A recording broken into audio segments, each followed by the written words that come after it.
All right, we are back here live in Apison, and tonight we've got a story about how actually some bad things turned out for the good. Now get this, a heavy gun safe fell on a victim, kind of pinning him down, and so he couldn't move, couldn't get blown away. So in actuality, the tornado did an odd thing, may have saved this man's life. WDEF Bill Mitchell has more, and Our Town Apison recovers. It's not unusual to see empty slabs like these where nice homes used to be in Apison. Now, 6 months after an EF4 twister roared through on the evening of April 27th, the recovery continues, but it may take years. Bob Colby lives in Apison. He's best known as the director of the Chattanooga-Hamilton County Air Pollution Control Bureau. But he and his family were also tornado victims. They heard the warning. They took cover in a closet under some stairs. Windows popped out, and then we could feel the house vibrating, and it started coming apart. Colby has before and after photos of his custom home on McGee Road. They clearly show that the family should not have survived that hit. As Bob, his wife Joy, son Stephen, and mother-in-law huddled in a closet, a 1,200-pound gun safe tipped over and pinned them to the floor. That turned out to be a blessing. If it hadn't been for the gun safe pinning us, we would have been dead.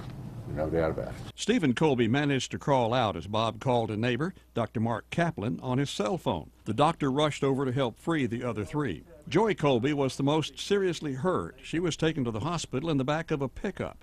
Even with help from police and firefighters who were clearing trees and power lines from the road, it took 2.5 hours. While there, doctors also ran an MRI on Bob.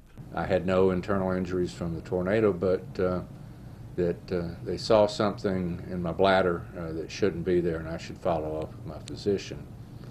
And so I did that, and it turns out that I had bladder cancer. I had a tumor inside my bladder.